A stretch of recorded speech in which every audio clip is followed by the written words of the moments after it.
bem-vindo a mais um episódio do Conexão Imigração USA. Eu sou Renata Castro, advogada de imigração. E como vocês sabem, todo domingo, antes do Domingo Espetacular, eu tô aqui na Record Américas para falar de imigração e de assuntos que interessam a você, brasileiro que está nos Estados Unidos, brasileiro que sonha em vir para os Estados Unidos, ou qualquer outro indivíduo que fica aí divagando a respeito do que seria viver na terra do tio Sam e ganhar em dólar. Sem sombra de dúvidas, é o motivador número 1 para aqueles que buscam morar nos Estados Unidos. É claro que ganhar em dólar traz preocupações e impactos em dólar, e ninguém melhor do que quem trata de preservar o patrimônio perante o fisco e o leão, americanos e brasileiros, para bater um papo com a gente aqui no Conexão Imigração USA dessa semana. Quantos de vocês já não viram o rebuliço causado nas redes sociais a respeito da tão temida saída fiscal do Brasil? Muita gente falando, mas como assim saída fiscal? Já saí de corpo faz muito tempo. Como que o governo brasileiro quer o meu dinheiro? Como que o governo americano quer o meu dinheiro?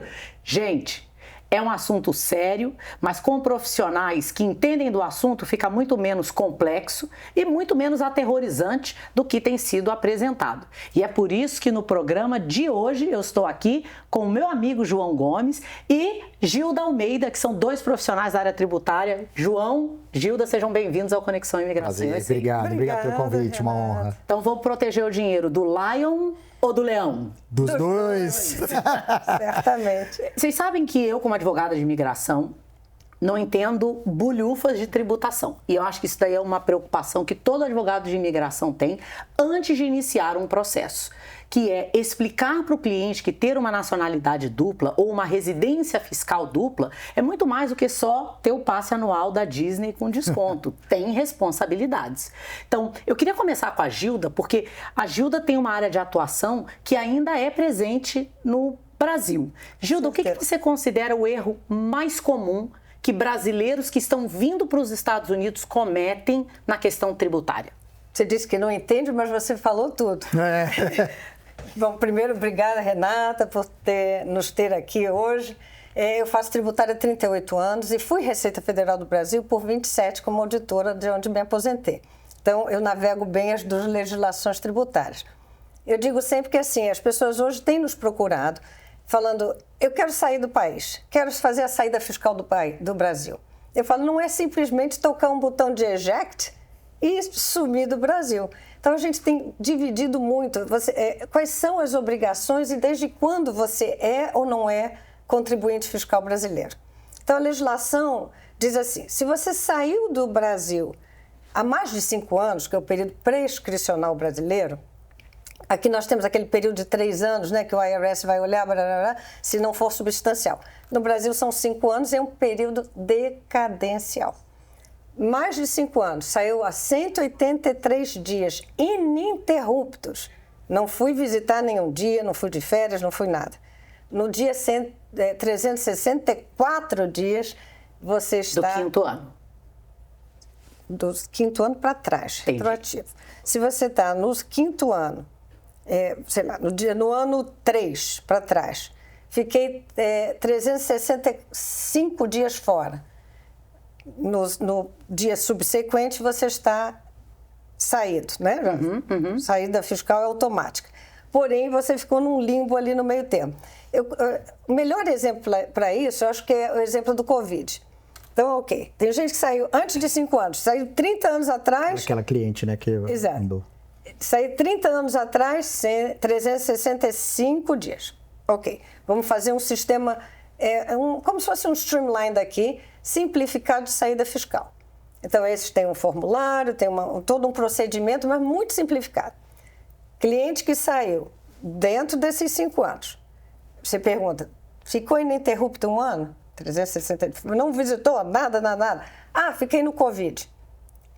Ficou no Covid. Porque as pessoas falam muito isso, né? Eu recebo essa pergunta assim, fiquei fora de status, mas foi no Covid, como se não houvesse lei no período do Covid. Exato. Então as pessoas esquecem que o Brasil, você também é residente fiscal se você ficar 183 dias em 12 meses. Não é durante o ano calendário.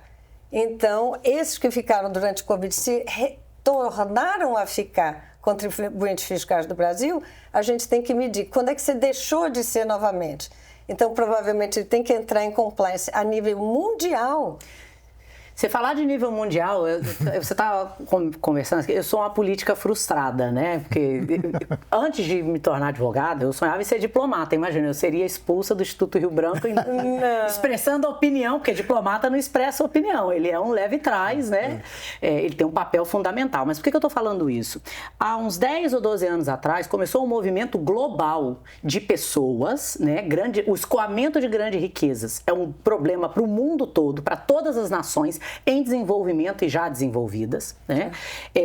E a tributação dessas grandes riquezas, porque não é que você sair, o governo está preocupado em você sair, ele quer manter a sua responsabilidade fiscal. E tem um caso de um brasileiro que eu sempre uso como exemplo, que é o Hélio Castro Neves, que ele aqui nos Estados Unidos quase perdeu o green card dele, porque ele alegou que ele não sabia da responsabilidade tributária dele aqui. Então, Renato, o problema é que às vezes a pessoa acha que saiu fisicamente, mas ela continua entregando a declaração no Brasil daquilo que é Brasil. Eu falo, não, cada vez que você entrega a declaração, não importa se você ficou 5 anos fora, você está reafirmando anualmente que você é contribuinte fiscal brasileiro. Então, você tem que levar aos seus bens, as suas rendas de qualquer outro lugar do país para o Brasil, porque você é contribuinte em termos mundiais. Então, você tem que fazer todo um procedimento de saída. Às vezes, esse procedimento de saída necessita um compliance inicial para sair. Às vezes, não. Às vezes, é somente a informação se você efetivamente ficou lá atrás mais de 365 dias no ano subsequente. Isso já é, inclusive, jurisprudência e tudo, não é? Mas, excelente esses pontos, mas acho que há 8 anos atrás, então eu quero falar porque a gente está gravando isso em outubro de 2025, então tudo as pessoas atrelam a esse presidente ou aquele presidente. Sim. Mas os países têm uma agenda que ela sobrevive à transição presidencial. E, se não me engano, foi há 8 anos atrás que os Estados Unidos firmou um acordo de tributação bilateral e de policiamento de tributação bilateral entre Brasil e Estados Unidos, porque os Estados Unidos reconheceu, tanto assim como o Brasil, que haviam americanos indo para o Brasil. Vou falar um exemplo, eu tenho muita curiosidade em saber se Virgínia paga imposto nos Estados Unidos, porque ela é cidadã americana. Ela é obrigada, se ela usa o passaporte americano dela, não fez uma abdicação, ela é obrigada a pagar imposto em cima do patrimônio dela. 400 milhões de reais. Ela já está na alíquota de 37%. Né? Então, e quando a gente vê essa movimentação de pessoas, todo mundo está morando em Miami, todo mundo está saindo dos Estados Unidos e indo para o Brasil, não é que o Brasil ou os Estados Unidos estão fazendo uma caçada, é porque isso é uma preocupação mundial. Os orçamentos aumentam, a receita diminui. Sim. De onde você tira o dinheiro? Sim, especialmente depois do Covid, a necessidade dos governos captarem mais recursos. Sem dúvida. Para dar vazão àquelas despesas governamentais, né? As dotações orçamentais. Então, vocês veem hoje um aumento na colaboração entre os dois países? Vou te dizer. Vou dividir a sua afirmação em vários pontos. Aquele acordo que foi firmado no Congresso com os Estados Unidos chama Totalization Agreement.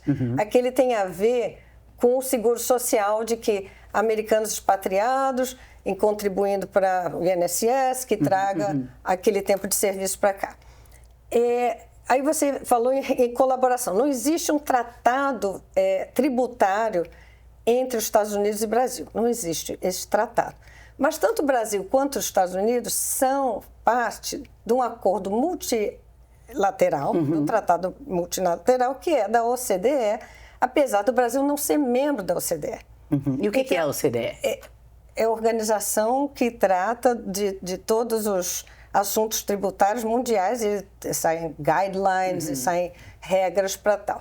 E a mesma coisa o Brasil. Então, quem viu hoje a declaração pré-preenchida do Brasil já percebeu que o Brasil já tem só de downloadar, e já desde 2018, realmente, o CRS, que é um outro sistema. Os Estados Unidos não estão no CRS, FATCA é basicamente dos Estados Unidos, CRS do resto do mundo. E Gilda, você faz essa atuação, né, cross-borders, esse planejamento, que vocês são quase um Batman e um Robin, né? Sim. E eu falo isso porque quando você está sujeito a 2 leis, você tem que se adequar às 2, não só a uma. Sim.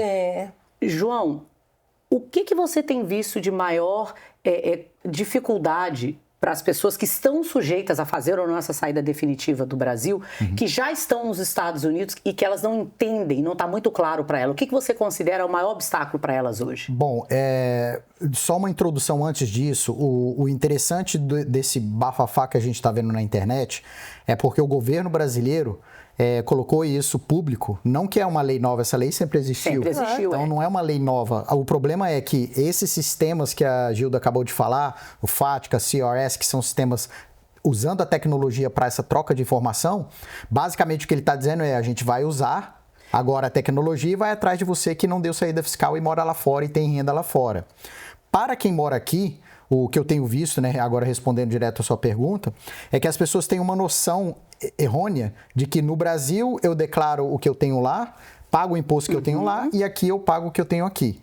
Então esse é um problema muito grave, porque aqui nos Estados Unidos, se você tem uma auditoria do seu imposto de renda e eles pegam, eles vão te dar um tapa na mão, você vai pagar um imposto de renda e algumas multas. Quando se trata a nível internacional, aí as multas não são gravíssimas em questão financeira, mas também você pode ter o problema criminal quando está fora dos Estados Unidos. Não declarar uma conta que estava fora, as multas podem chegar a 40%, 50% do maior valor que você teve em conta durante o ano. Então, mesmo que você colocou o valor e agora tirou e gastou, vai ter uma multa de 50%. Se eu tinha 2 milhões na conta, eu vou pagar 1 milhão de multa. Então, eu acho que o grande problema hoje é você entender que se eu moro nos Estados Unidos e tenho renda aqui nos Estados Unidos, eu tenho que declarar minha renda mundial e não só o que eu ganho aqui. Esse é o grande problema. Um dos grandes exemplos, não envolve nem Brasil nem Estados Unidos, mas eu acho que mostra o direcionamento global em buscar essa tributação de altas fortunas, é o caso da Shakira, né, que pagou um acordo com o governo espanhol de acho que 14 milhões de dólares, né,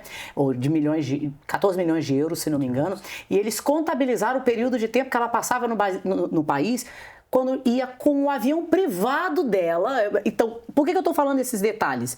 Quando o governo quer, eles encontram, eles têm essas informações. A questão é, para quem eles têm interesse de olhar? Voltando à história da Shakira, e transformando a Shakira como sendo brasileira, como surgiu a comunicação de saída definitiva do país, lá no Brasil?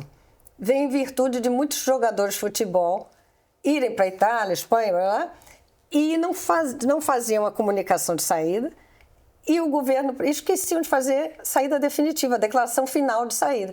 E o governo brasileiro falava: você então não saiu, então você tem que fazer seu carnelião mensal. Então foi criada a comunicação de saída e posteriormente, e claro, saída definitiva, a declaração sempre. Ou seja, o problema do mundo e das mulheres são os jogadores de futebol. Eu acho esse assunto fascinante, porque a gente, quando pensa em tributação, só pensa em números, em leão. Mas no final das contas, é uma vida, é todo um planejamento. E eu, como advogada de imigração, às vezes já tive jogadores de futebol, inclusive vários, que eu falei: não venha para os Estados Unidos. A sua carreira aqui não vai mudar, você vai ser tributado, vem, passeia e vai embora para onde você tiver que ir, porque mudar para os Estados Unidos vem com responsabilidades e obrigações que talvez não façam sentido financeiramente. E, Renata, eu tenho visto lá no escritório também muita gente que está em ajuste de status e muito preocupada porque não fez o compliance nos 2 países. E agora o IRS aqui tem comunicado com a imigração, é a história do Good Moral Character, que parece que você vai falar muito melhor que nós, em que você check the box de que você está em compliance com a entrega e com os seus tax returns e com a sua situação fiscal. E, aparentemente, aquele relatório que você check the box para fins de imigração não fala que é especificamente em compliance com os Estados Unidos, mas mundialmente em compliance. Então, se você não tem compliance, você hoje tem que mais ainda provar um good moral character, é uma necessidade você entrar em compliance nos 2 países. Gilda e João, acho que a gente vai ter que falar mais a respeito disso em outro programa. E para você que acompanhou até agora, olha só os assuntos pertinentes. Saída fiscal, Vini Júnior, Virgínia, não, Vini Júnior não entrou não. Mas entrou jogador de futebol, entrou Shakira e entrou tributação. Por quê? Falar de imigração é falar da complexidade que é viver sob a jurisdição de 2 países. Eu sou Renata Castro, advogada de imigração, e todo domingo no Conexão Imigração USA, eu e você temos um encontro marcado aqui na Record Américas. Domingo que vem tem mais.